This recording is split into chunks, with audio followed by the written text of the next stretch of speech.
Ezekiel 38, verses 5 to 6. Persia, Ethiopia, and Libya with them, all of them with shield and helmet. Gomer, and all his bands, the house of Togarmah of the north quarters, and all his bands, and many people with thee. Long before headlines, long before nuclear threats, the word of the Lord spoke of nations that would rise in the last days. And Persia, modern-day Iran, was named among them. This is not just a war, it is the sound of prophecy awakening. In the east, Persia sharpens its spear. In the west, Israel stands, ancient, reborn, and hated. The world sees tension, but the Spirit sees a timeline unfolding. So we ask, is this war a random battle of men, or is it the movement of heaven's calendar? The Bible named the nations before they ever had missiles. In Ezekiel 38, Persia stands listed among the invaders of Israel in the final days.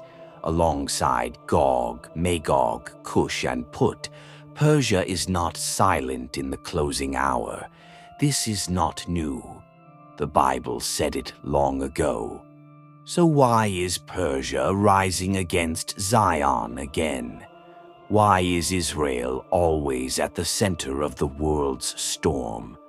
Could it be that prophecy is unfolding before our eyes? Jesus warned in Matthew chapter 24, "You will hear of wars and rumors of wars. See that ye be not troubled. For all these things must come to pass, but the end is not yet." He did not say might, he said must.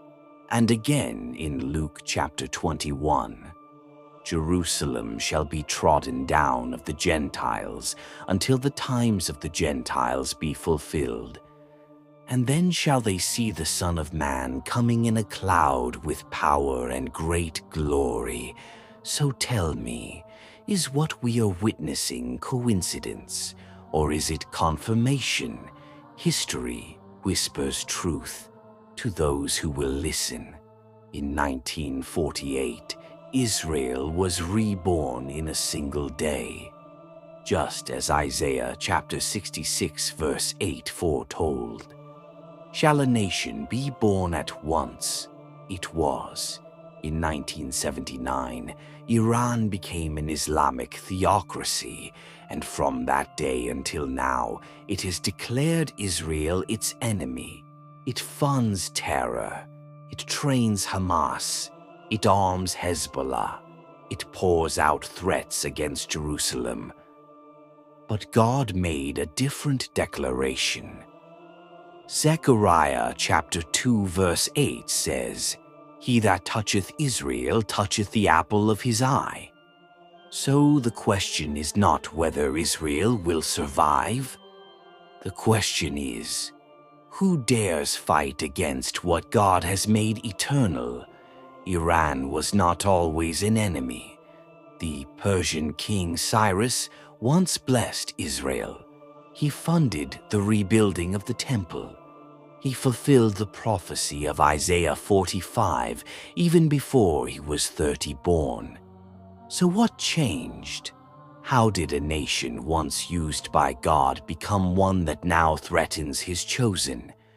Could it be that spiritual forces rule behind nations? Could Daniel's vision in chapter 10 still echo today?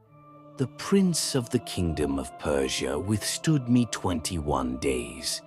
Are we fighting nations or principalities? Paul wrote in 2 Timothy chapter 3, "In the last days perilous times shall come." And in Joel chapter 3, God says he will gather the nations to judge them for dividing his land and scattering his people. This war is not random, it is alignment. When the world sees missiles, the church must see markers. When Iran moves, remember Ezekiel. When Israel is surrounded, remember Zechariah. When Jerusalem shakes, remember the words of Christ. Lift up your heads. Your redemption draws near. So what if this war is not just another war? What if it is a trumpet? What if it is a final call of mercy, a warning before the shaking? And if it is, then what should we be doing now? Praying or panicking? Preparing or ignoring? Watching or sleeping?